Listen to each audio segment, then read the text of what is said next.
ಗುರುಬ್ರಹ್ಮ ಗುರುರ್ವಿಷ್ಣು ಗುರುರ್ದೇವೋ ಮಹೇಶ್ವರ ಗುರುರೇವ ಪರಂ ಬ್ರಹ್ಮ ತಸ್ಮೈ ಶ್ರೀ ಗುರವೇ ನಮಃ. ಎಲ್ಲರಿಗೂ ನವರಾತ್ರಿಯ ಶುಭಾಶಯಗಳು. ಮಾರ್ಕಂಡೇಯ ಪುರಾಣದಲ್ಲಿ ಬರುವಂಥ ಶ್ರೀ ದುರ್ಗಾ ಸಪ್ತಶತಿ 700 ಶ್ಲೋಕಗಳಿರುವ 3 ಚರಿತ್ರೆಗಳಲ್ಲಿ 13 ಅಧ್ಯಾಯಗಳಲ್ಲಿ ಬರುವಂಥ ದೇವಿಯ ಚರಿತ್ರೆಯನ್ನು ಈ ಒಂದು ಸರಣಿಯಲ್ಲಿ ಓದಿ ತಿಳಿದುಕೊಳ್ಳುವಂಥ ಪ್ರಯತ್ನ ಮಾಡಲಾಗ್ತಾ ಇದೆ. ಮೂಲ ಸಂಸ್ಕೃತ ಶ್ಲೋಕದಲ್ಲಿ ಬರುವಂಥ ಮಂತ್ರಗಳ ಅರ್ಥವನ್ನು ಕನ್ನಡ ಭಾಷೆಯಲ್ಲಿ ಈ ಒಂದು ಸರಣಿಯಲ್ಲಿ ಸುಲಭವಾಗಿ ಎಲ್ಲರಿಗೂ ಅರ್ಥ ಆಗುವ ಹಾಗೆ ಕನ್ನಡದಲ್ಲಿ ಓದಿ ತಾಯಿಯ ಚರಿತ್ರೆಯನ್ನು ನಾವು ಕೇಳೋಣ. ಕಳೆದ ನವರಾತ್ರಿಯ ಸಂದರ್ಭದಲ್ಲಿ ಹಿರಿಯೂರು ಶಾರದಾಶ್ರಮದ ಒಂದು ಯೂಟ್ಯೂಬ್ ಲಿಂಕ್ನಲ್ಲೇ ಪ್ರಾರಂಭದಲ್ಲಿ ಬರುವಂಥ ದುರ್ಗಾ ಕವಚ ಅದರ ಒಂದು ಅರ್ಥ ವಿವರಣೆ ಪ್ರಾಶಸ್ತ್ಯ ಅದನ್ನು ಕೂಡ ಹಾಕಿದ್ವಿ. ಹಾಗೂ ಈ ಸಪ್ತಶತಿಯಲ್ಲಿ ಬರುವಂಥ ಮುಖ್ಯವಾದ ಸ್ತುತಿ ಭಾಗಗಳು, ನಾರಾಯಣಿ ಸ್ತುತಿ, ಇಂದ್ರಾದಿ ಸ್ತುತಿ, ಬ್ರಹ್ಮಾದಿ ಸ್ತುತಿ, ಅವುಗಳ ಒಂದು ವಿವರಣೆಯನ್ನು ಕೂಡ ಪ್ಲೇಲಿಸ್ಟಲ್ಲಿ ಸಿಗುತ್ತೆ. ಈ ಒಂದು ಸರಣಿಯಲ್ಲಿ ಈ 13 ಅಧ್ಯಾಯಗಳ ಒಂದು ದೇವಿಯ ಕಥೆ ಏನು ಬರುತ್ತಲ್ಲ ಅದನ್ನು ಓದಿ ಹೇಳಲಾಗುತ್ತೆ. ಮೊದಲನೇ ಚರಿತ್ರೆ. ಅಥ ಪ್ರಥಮ ಚರಿತ್ರಂ ಮಹಾಕಾಳಿ ಧ್ಯಾನಂ. ಓಂ ಖಡ್ಗಂ ಚಕ್ರಗದೇಶು ಚಾಪಪರಿಘಾನ್ ಶೂಲಂ ಭುಷುಂಡೀಂ ಶಿರಃ ಶಂಖಂ ಸಂದದತೀಂ ಕರೈಸ್ತ್ರಿನಯನಾಂ ಸರ್ವಾಂಗಭೂಷಾವೃತಾಂ ಯಾಂ ಹಂತುಂ ಮಧುಕೈಟಭೌ ಜಲಜಭುಸ್ತುಷ್ಟಾವ ಸುಪ್ತೆ ಹರೌ ನೀಲಾಶ್ಮತ್ಯುತಿ ಮಾಸ್ಯಪಾದದಶಕಾಂ ಸೇವೆ ಮಹಾಕಾಲಿಕಾಂ. ಪ್ರಥಮ ಚರಿತ್ರೆ ಮಹಾಕಾಳಿ ಧ್ಯಾನ. ನೀಲಮಣಿಯಂತೆ ದೇಹಕಾಂತಿಯುಳ್ಳ 10 ತಲೆಗಳನ್ನು 10 ಪಾದಗಳನ್ನು ಹೊಂದಿರುವ, ಸರ್ವಾಂಗಗಳಲ್ಲೂ ಒಡವೆಗಳನ್ನು ಧರಿಸಿರುವ, ಖಡ್ಗ, ಚಕ್ರ, ಗದೆ, ಬಾಣ, ಬಿಲ್ಲು, ಪರಿಘ, ಶೂಲ, ಭುಷುಂಡಿ, ನರಶಿರಸ್ಸು, ಶಂಖ ಇವುಗಳನ್ನು ಕೈಗಳಲ್ಲಿ ಹಿಡಿದಿರುವ, ತ್ರಿಲೋಚನೆಯಾದ ಹರಿಯು ನಿದ್ರಿಸುತ್ತಿದ್ದಾಗ ಮಧುಕೈಟಭರನ್ನು ಕೊಲ್ಲುವುದಕ್ಕಾಗಿ ಯಾವಳನ್ನು ಚತುರ್ಮುಖ ಬ್ರಹ್ಮನು ಸ್ತುತಿಸಿದನೋ ಅಂತಹ ಮಹಾಕಾಳಿಯನ್ನು ಸೇವಿಸುತ್ತೇನೆ. ಮೊದಲನೇ ಅಧ್ಯಾಯ ಮಧುಕೈಟಭ ವಧೆ. ಓಂ ಐಂ ಮಾರ್ಕಂಡೇಯ ಉವಾಚ. ಮಾರ್ಕಂಡೇಯನು ಹೇಳಿದನು, 8ನೆಯ ಮನುವೆಂದು ಹೇಳಲ್ಪಡುವ ಸೂರ್ಯತನಯ ಸಾವರ್ಣಿಯ ಉತ್ಪತ್ತಿ ಚರಿತ್ರೆಯನ್ನು ವಿಸ್ತಾರವಾಗಿ ಹೇಳುವ ನನ್ನ ವಚನವನ್ನು ಆಲಿಸು. ಮಹಾಭಾಗ್ಯವಂತನೂ ರವಿಸುತನೂ ಆದ ಆ ಸಾವರ್ಣಿಯು ಹೇಗೆ ಮಹಾಮಾಯೆಯ ಮಹಿಮೆಯಿಂದ ಮನ್ವಂತರಕ್ಕೆ ಒಡೆಯನಾದನೋ ಅದನ್ನು ವಿವರಿಸುವೆನು. ಹಿಂದೆ ಸ್ವಾರೋಚಿಷವೆಂಬ ಮನ್ವಂತರದಲ್ಲಿ ಚೈತ್ರವಂಶದಲ್ಲಿ ಹುಟ್ಟಿದ ಸುರತನೆಂಬುವನು ಸಮಸ್ತ ಭೂಮಂಡಲಕ್ಕೆ ರಾಜನಾಗಿದ್ದನು. ಅವನು ತನ್ನ ಪ್ರಜೆಗಳನ್ನು ಔರಸ ಪುತ್ರರಂತೆ ಪಾಲಿಸುತ್ತಿರುವಾಗ ಕೋಲ ವಿದ್ವಾಂಸಿಗಳಾದ ಕೆಲವರು ರಾಜರು ಅವನಿಗೆ ಶತ್ರುಗಳಾದರು. ಅತಿ ಪ್ರಬಲವಾದ ಸೈನ್ಯವನ್ನು ಹೊಂದಿದ್ದ ಸುರತನಿಗೆ ಅವರೊಡನೆ ಯುದ್ಧ ಉಂಟಾಯಿತು. ತನಗಿಂತ ಕಡಿಮೆಯಾದ ಸೈನ್ಯವನ್ನು ಹೊಂದಿದ್ದರೂ ಯುದ್ಧದಲ್ಲಿ ಅವನು ಕೋಲ ವಿದ್ವಾಂಸಿಗಳಿಂದ ಸೋಲಿಸಲ್ಪಟ್ಟನು. ಅನಂತರ ಸುರತನು ತನ್ನ ನಗರಕ್ಕೆ ಹಿಂದಿರುಗಿ ಬಂದು ತನ್ನ ದೇಶಕ್ಕೆ ಮಾತ್ರ ಅಧಿಪತಿಯಾಗಿದ್ದನು. ಆಗ ಮಹಾಭಾಗನಾದ ಅವನು ಪ್ರಬಲರಾದ ಶತ್ರುಗಳಿಂದ ಆಕ್ರಮಿಸಲ್ಪಟ್ಟನು. ತನ್ನ ನಗರದಲ್ಲಿಯೂ ದುರಾತ್ಮರೂ ಬಲಿಷ್ಠರೂ ಆದ ಮಂತ್ರಿಗಳಿಂದ ಈಗಾಗಲೇ ಶತ್ರುಗಳಿಂದ ಸೋತು ದುರ್ಬಲನಾಗಿದ್ದ ಅವನ ಭಂಡಾರ, ಸೈನ್ಯ, ಸಂಪತ್ತುಗಳು ಅಪಹರಿಸಲ್ಪಟ್ಟವು. ಅನಂತರ ತನ್ನ ಸ್ವಾಮಿತ್ವವನ್ನು ಕಳೆದುಕೊಂಡಿದ್ದ ಆ ರಾಜನು ಬೇಟೆಯಾಡುವ ನೆಪದಿಂದ ಏಕಾಕಿಯಾಗಿ ಕುದುರೆಯನ್ನು ಹತ್ತಿ ದಟ್ಟವಾದ ಕಾಡೊಂದನ್ನು ಪ್ರವೇಶಿಸಿದನು. ಸುಮೇಧನೆಂಬ ದ್ವಿಜೋತ್ತಮನಿಗೆ ಸೇರಿದ್ದ ಶಾಂತವಾದ ವನ್ಯಮೃಗಗಳಿಂದ ಕೂಡಿದ್ದ ಮತ್ತು ಮುನಿಶಿಷ್ಯರಿಂದ ಶೋಭಿಸುತ್ತಿದ್ದ ಆಶ್ರಮವೊಂದನ್ನು ಅಲ್ಲಿ ಕಂಡನು. ಆ ಮುನಿಯಿಂದ ಸತ್ಕೃತನಾದ ಅವನು ಆ ಮುನಿಶ್ರೇಷ್ಠನ ಆಶ್ರಮದಲ್ಲಿ ಇಲ್ಲಿಂದಲ್ಲಿಗೆ ಸಂಚರಿಸುತ್ತಾ ಸ್ವಲ್ಪ ಕಾಲವನ್ನು ಕಳೆದನು. ಆಗ ಅಲ್ಲಿ ಮಮಕಾರದ ಸಂಸ್ಕಾರದಿಂದ ಸೆಳೆಯಲ್ಪಟ್ಟ ಮನಸ್ಸುಳ್ಳವನಾಗಿ ಅವನು ಹೀಗೆ ಚಿಂತಿಸಿದನು. ಹಿಂದೆ ನನ್ನ ಪೂರ್ವಜರಿಂದ ಪಾಲಿಸಲ್ಪಟ್ಟು ಈಗ ನನ್ನಿಂದ ಕಳೆದುಕೊಳ್ಳಲ್ಪಟ್ಟಿರುವ ಆ ನನ್ನ ನಗರವು ದುಷ್ಟವರ್ತನೆಯುಳ್ಳ ನನ್ನ ಸೇವಕರಿಂದ ಧರ್ಮಕ್ಕನುಸಾರವಾಗಿ ಪಾಲಿಸಲ್ಪಡುತ್ತಿದೆಯೋ ಅಥವಾ ಇಲ್ಲವೋ? ನನಗೆ ಮುಖ್ಯವಾಗಿದ್ದ, ಸದಾ ಮದಿಸಿದ್ದ ಮತ್ತು ಪರಾಕ್ರಮಶಾಲಿಯಾಗಿದ್ದ, ಆದರೆ ಈಗ ನನ್ನ ಶತ್ರುಗಳ ವಶದಲ್ಲಿರುವ ನನ್ನ ಪಟ್ಟದಾನೆಯು ಯಾವ ಭೋಗಗಳನ್ನು ಹೊಂದುತ್ತಿರುವುದೋ ನಾನರಿಯನಲ್ಲ. ಯಾರು ಯಾವಾಗಲೂ ನನ್ನ ಅನುಗ್ರಹ, ಧನ, ಭೋಜನಗಳನ್ನು ಹೊಂದಿ ನನ್ನ ಅನುಯಾಯಿಗಳಾಗಿದ್ದರೋ ಅವರು ಇಂದು ನಿಶ್ಚಯವಾಗಿ ಇತರ ರಾಜರನ್ನು ಅನುಸರಿಸಿಕೊಂಡಿರುವವರಲ್ಲವೇ? ನಾನು ಬಹುಕಷ್ಟದಿಂದ ಸಂಪಾದಿಸಿದ ಭಂಡಾರವು ನೀತಿಯಿಲ್ಲದೆ ಸದಾ ದುಂದುವೆಚ್ಚ ಮಾಡುವ ಸ್ವಭಾವವುಳ್ಳ ಅವರಿಂದ ನಾಶ ಹೊಂದುವುದಲ್ಲ. ಆ ರಾಜನು ಇದನ್ನು ಮತ್ತು ಇತರ ವಿಷಯಗಳನ್ನು ಕುರಿತು ಸತತವಾಗಿ ಚಿಂತಿಸಿದನು. ಆ ಸಮಯದಲ್ಲಿ ಮುನಿಯ ಆಶ್ರಮದ ಸಮೀಪದಲ್ಲಿ ವೈಶ್ಯನೊಬ್ಬನನ್ನು ನೋಡಿದನು. ಆ ವೈಶ್ಯನು ರಾಜನಿಂದ ಹೀಗೆ ಪ್ರಶ್ನಿಸಲ್ಪಟ್ಟನು: ಅಯ್ಯ, ನೀನ್ಯಾರು? ನೀನಿಲ್ಲಿಗೆ ಬರಲು ಕಾರಣವೇನು? ಶೋಕವುಳ್ಳವನಂತೆಯೂ ಚಿಂತಾಕ್ರಾಂತನಂತೆಯೂ ಕಾಣುತ್ತಿರುವೆಯಲ್ಲ, ಏಕೆ? ಆ ಭೂಪತಿಯು ಪ್ರೀತಿಯಿಂದಾಡಿದ ಮಾತನ್ನು ಕೇಳಿ ವೈಶ್ಯನು ವಿನಯದಿಂದ ಬಗ್ಗಿದವನಾಗಿ ಅವನನ್ನು ಕುರಿತು ಹೀಗೆ ಪ್ರತ್ಯುತ್ತರ ಕೊಟ್ಟನು. ವೈಶ್ಯನು ಹೇಳಿದನು: ನಾನು ಸಮಾಧಿ ಎಂಬ ಹೆಸರಿನ ವೈಶ್ಯನು, ಧನಾಢ್ಯರ ಮನೆತನದಲ್ಲಿ ಜನಿಸಿದವನು. ಆದರೆ ಈಗ ಧನಲೋಭದ ದೆಸೆಯಿಂದ ದುಷ್ಟರಾದ ಹೆಂಡತಿ ಮಕ್ಕಳಿಂದ ಹೊರಗೆ ಹಾಕಲ್ಪಟ್ಟಿರುವೆನು. ಹೆಂಡತಿಯರನ್ನು, ಐಶ್ವರ್ಯವನ್ನು ಕಳೆದುಕೊಂಡಿರುವೆನು. ನನ್ನ ಧನವು ಪುತ್ರರಿಂದ ಅಪಹರಿಸಲ್ಪಟ್ಟಿತು.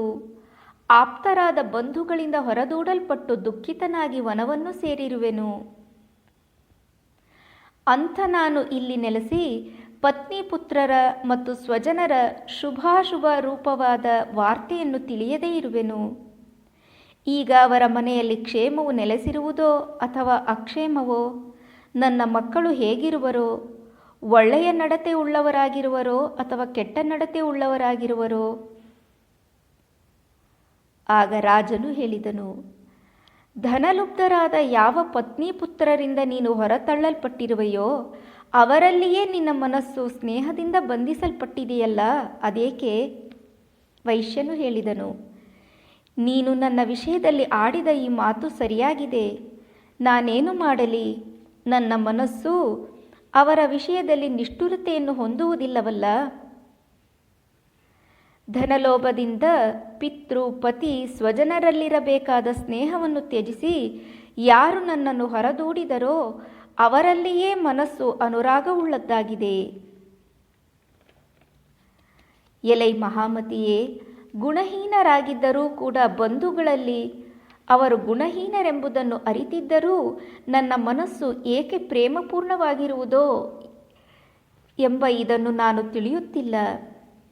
ಅವರಿಗೋಸ್ಕರ ನನಗೆ ನಿಟ್ಟುಸಿರು ಆತಂಕಗಳು ಉಂಟಾಗುತ್ತಿವೆ. ಏನು ಮಾಡಲಿ? ಪ್ರೀತಿಯಿಲ್ಲದ ಅವರಲ್ಲಿ ನನ್ನ ಮನಸ್ಸು ಏಕೋ ನಿಷ್ಠುರತೆಯನ್ನು ಹೊಂದುತ್ತಿಲ್ಲವಲ್ಲ.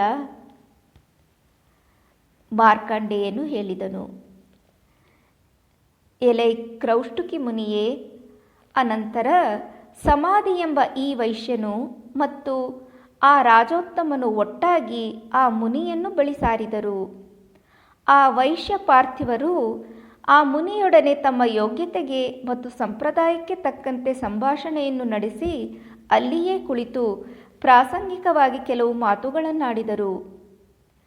ರಾಜನು ಹೇಳಿದನು: ಎಲೈ ಭಗವಂತನೇ, ಯಾವುದೊಂದು ವಿಷಯವು ನನ್ನ ಮನಸ್ಸಿನಲ್ಲಿ ಸ್ಥೈರ್ಯವನ್ನುಂಟು ಮಾಡದೆ ದುಃಖವನ್ನು ಕೊಡುತ್ತಿರುವುದೋ ಅಂತಹ ವಿಷಯವನ್ನು ನಿನ್ನಲ್ಲಿ ಕೇಳಲು ಬಯಸುತ್ತೇನೆ. ಅದನ್ನು ನೀನು ದಯೆಯಿಂದ ಹೇಳಬೇಕು. ಎಲೈ ಮುನಿಶ್ರೇಷ್ಠನೇ, ಜ್ಞಾನವುಳ್ಳವನಾಗಿದ್ದರೂ ರಾಜ್ಯವನ್ನು ಕಳೆದುಕೊಂಡಿರುವ ನನಗೆ ಎಲ್ಲ ರಾಜ್ಯಾಂಗಗಳಲ್ಲಿಯೂ ಅಜ್ಞಾನಿಗಿರುವಂತೆ ಮಮತ್ವವಿನ್ನೂ ಇದೆಯಲ್ಲ, ಇದೇಕೆ? ಮತ್ತು ಈತನೂ ಕೂಡ ಪುತ್ರರಿಂದ ಅವಮಾನಗೊಳಿಸಲ್ಪಟ್ಟಿರುವನು, ಹಾಗೆಯೇ ಪತ್ನಿಯಿಂದಲೂ ಸೇವಕರಿಂದಲೂ ನಿರಾಕರಿಸಲ್ಪಟ್ಟಿರುವನು. ಹಾಗಿದ್ದರೂ ಈಗಲೂ ಅವರಲ್ಲಿ ವಿಶೇಷ ಪ್ರೀತಿ ಉಳ್ಳವನಾಗಿರುವನು. ಹೀಗೆ ಇವನು ಮತ್ತು ಇವನಂತೆಯೇ ನಾವಿಬ್ಬರೂ ಅತ್ಯಂತ ದುಃಖಿಗಳಾಗಿದ್ದೇವೆ. ವಿಷಯ ವಸ್ತುಗಳಲ್ಲಿರುವ ದೋಷಗಳನ್ನು ಅರಿತಿದ್ದರೂ ನನ್ನದು ಎಂಬ ಭಾವನೆಯಿಂದ ಆಕರ್ಷಿಸಲ್ಪಟ್ಟ ಮನಸ್ಸುಳ್ಳವರಾಗಿದ್ದೇವೆ.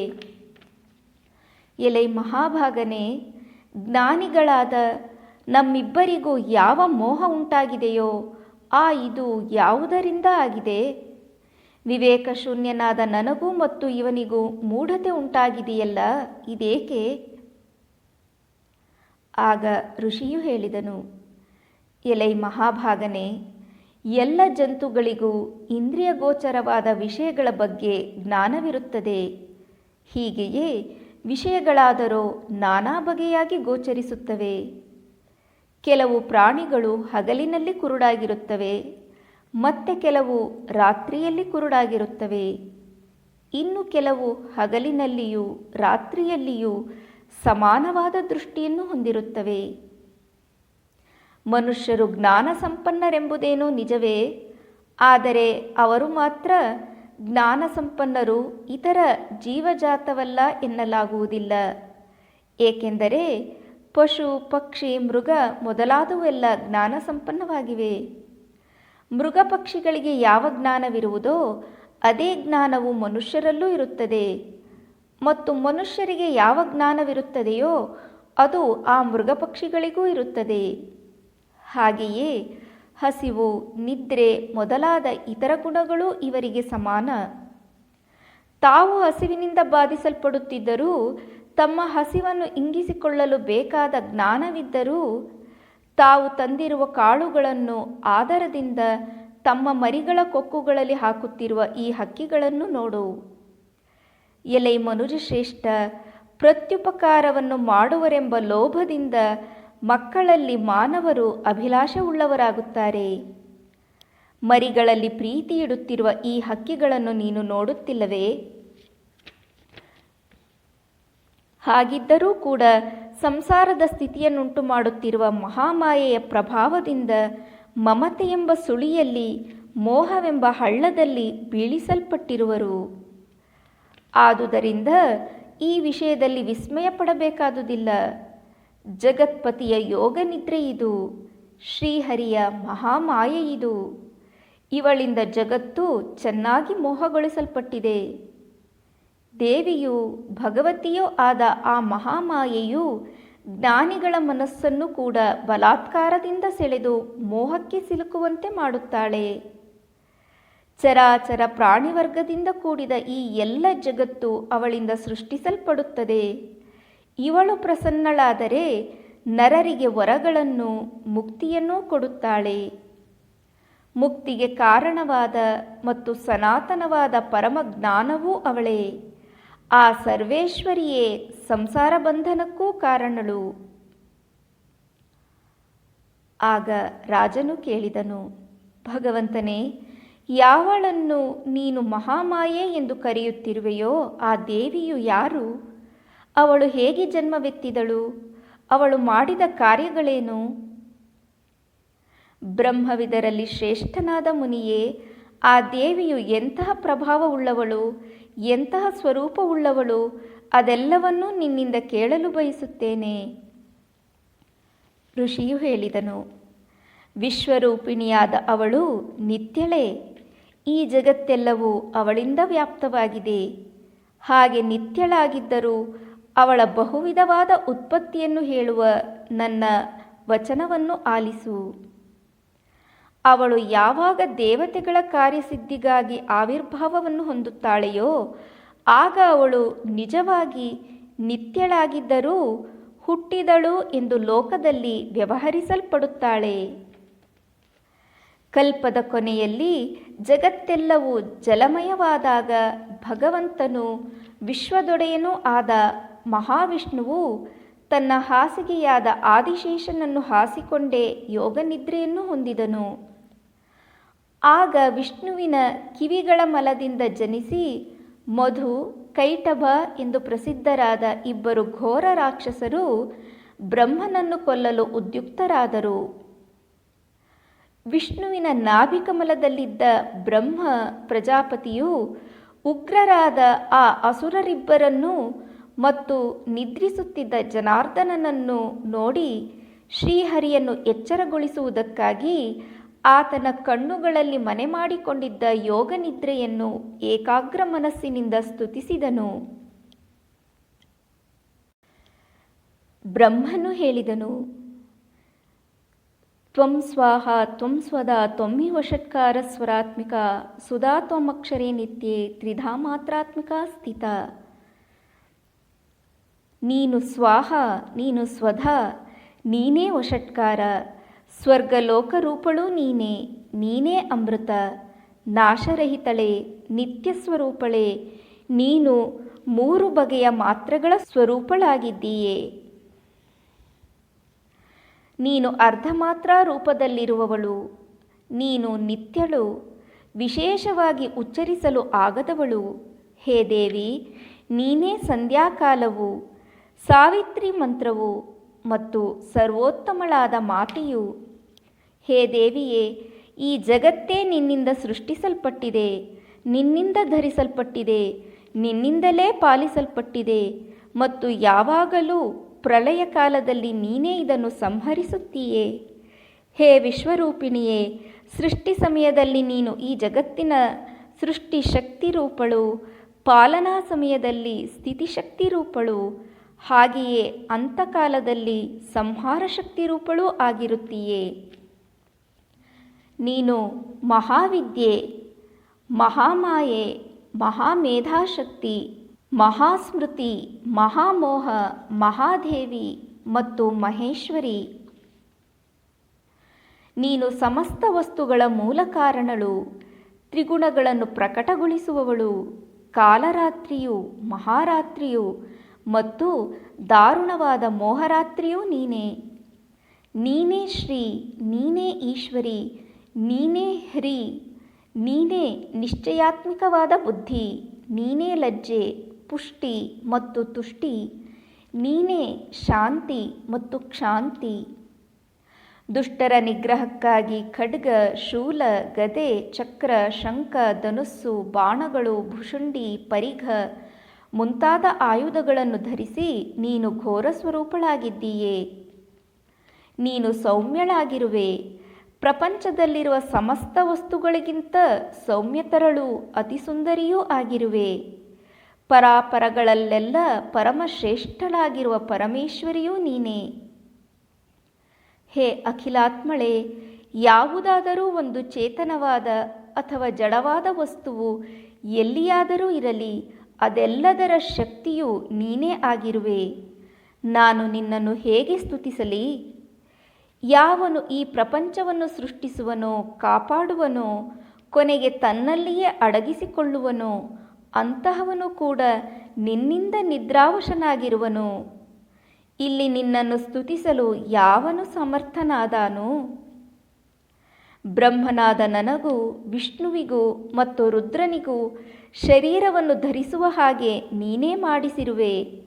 ಆದುದರಿಂದ ನಿನ್ನನ್ನು ಸ್ತುತಿಸಲು ಯಾವನು ಶಕ್ತನಾದಾನು? ಹೇ ದೇವಿ, ಈ ರೀತಿ ನಿನ್ನ ಉದಾರವಾದ ಪ್ರಭಾವದ ಅಲೌಕಿಕವಾದ ಮಹಿಮೆಯ ದ್ವಾರ ಸ್ತುತಿಸಲ್ಪಟ್ಟ ನೀನು ದುರ್ಜಯರಾದ ಮಧುಕೈಟಭರೆಂಬ ಅಸುರರನ್ನು ಮೋಹಗೊಳಿಸು. ಜಗತ್ಸ್ವಾಮಿಯಾದ ವಿಷ್ಣುವು ತನ್ನ ಯೋಗನಿದ್ರೆಯಿಂದ ಏಳುವಂತೆ ಮಾಡಿ ಈ ಮಹಾಸುರರನ್ನು ನಾಶ ಮಾಡಲು ಅವನಲ್ಲಿ ಪ್ರವೃತ್ತಿಯನ್ನುಂಟು ಮಾಡು.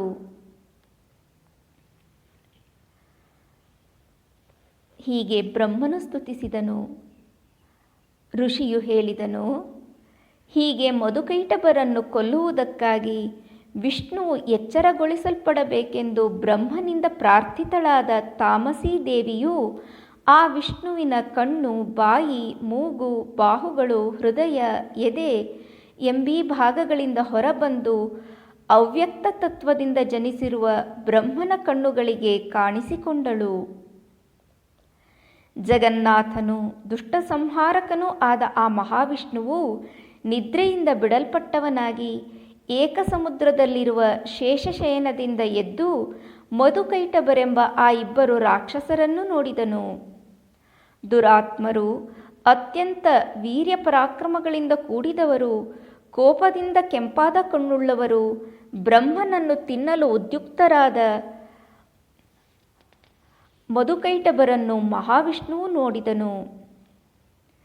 ಭಗವಂತನಾದ ಮತ್ತು ವಿಭುವಾದ ಶ್ರೀಹರಿಯು ಅನಂತರ ಎದ್ದು ಬಂದು ತನ್ನ ಬಾಹುಗಳನ್ನೇ ಆಯುಧದಂತೆ ಉಪಯೋಗಿಸುತ್ತಾ ಅವರೊಡನೆ 5,000 ವರ್ಷಗಳವರೆಗೆ ಯುದ್ಧ ಮಾಡಿದನು.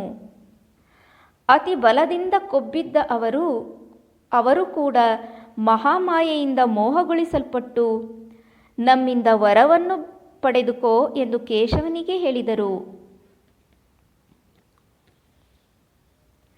ಭಗವಂತನು ಹೇಳಿದನು, ನನ್ನಲ್ಲಿ ಈಗ ಸಂತುಷ್ಟರಾಗಿರುವ ನೀವಿಬ್ಬರೂ ನನ್ನಿಂದ ವಧಿಸಲ್ಪಡಿರಿ. ನಿಮ್ಮ ವಿಷಯದಲ್ಲಿ ಬೇರೆ ವರದಿಂದ ಆಗಬೇಕಾದುದೇನು? ಇದಿಷ್ಟೇ ನನಗೆ ಬೇಕಾದ ವರ. ಋಷಿಯು ಹೇಳಿದನು, ಮಹಾಮಾಯೆಯಿಂದ ವಂಚಿಸಲ್ಪಟ್ಟ ಅವರಿಬ್ಬರೂ ಜಗತ್ತೆಲ್ಲವೂ ನೀರಿನಿಂದ ಆವೃತವಾಗಿರುವುದನ್ನು ನೋಡಿ ಭಗವಂತನಾದ ಪುಂಡರೀಕಾಕ್ಷನಿಗೆ ಹೀಗೆ ಹೇಳಿದರು, ನಿನ್ನ ಯುದ್ಧ ನಿಪುಣತೆಯಿಂದ ನಾವಿಬ್ಬರೂ ಪ್ರೀತರಾಗಿದ್ದೇವೆ. ನೀನು ನಮ್ಮಿಬ್ಬರಿಗೂ ಶ್ಲಾಘನಾರ್ಹವಾದ ಮೃತ್ಯುವಾಗು. ಎಲ್ಲಿ ಪೃಥ್ವಿಯು ನೀರಿನಿಂದ ಆವೃತವಾಗಿಲ್ಲವೋ ಅಲ್ಲಿ ನಮ್ಮಿಬ್ಬರನ್ನೂ ಕೊಲ್ಲು ಎಂದರು. ಸುಮೇಧ ಋಷಿಯು ಹೇಳಿದನು, ಶಂಖ ಚಕ್ರ ಗದಾಧಾರಿಯಾದ ಭಗವಂತನು ಹಾಗೆಯೇ ಆಗಲಿ ಎಂದು ಉತ್ತರ ಕೊಟ್ಟು ಅವರ ಶಿರಸ್ಸುಗಳನ್ನು ತೊಡೆಯ ಮೇಲಿಟ್ಟುಕೊಂಡು ಚಕ್ರದಿಂದ ಕತ್ತರಿಸಿದನು. ಸ್ವಯಂ ಬ್ರಹ್ಮನಿಂದ ಸ್ತುತಿಸಲ್ಪಟ್ಟ ಈ ಮಹಾಮಾಯೆಯು ಹೀಗೆ ಉತ್ಪನ್ನಳಾದಳು. ಈ ದೇವಿಯ ಮಹಿಮೆಯನ್ನು ಪುನಃ ನಿನಗಾಗಿ ವರ್ಣಿಸುತ್ತೇನೆ ಕೇಳು. ಹೀಗೆ ಸಾವರ್ಣಿಕ ಮನ್ವಂತರಕ್ಕೆ ಸೇರಿದ ಮಾರ್ಕಂಡೇಯ ಪುರಾಣದಲ್ಲಿ ದೇವಿ ಮಹಾತ್ಮ್ಯದಲ್ಲಿ ಮಧುಕೈಟಭ ವಧೆ ಎಂಬ ಮೊದಲನೆಯ ಅಧ್ಯಾಯವು ಮುಗಿಯಿತು. ಓಂ ಪ್ರಿಯತಾಂ ಪುಂಡರೀಕಾಕ್ಷಃ ಸರ್ವಯಜ್ಞೇಶ್ವರೋ ಹರಿಃ ತಸ್ಮಿನ್ ತುಷ್ಟೇ ಜಗತ್ತುಷ್ಟಂ ಪ್ರೀಣಿತೆ ಪ್ರೀಣಿತಂ ಜಗತ್. ಹರಿ ಓಂ ತತ್ಸತ್. ಶ್ರೀರಾಮಕೃಷ್ಣಾರ್ಪಣಮಸ್ತು.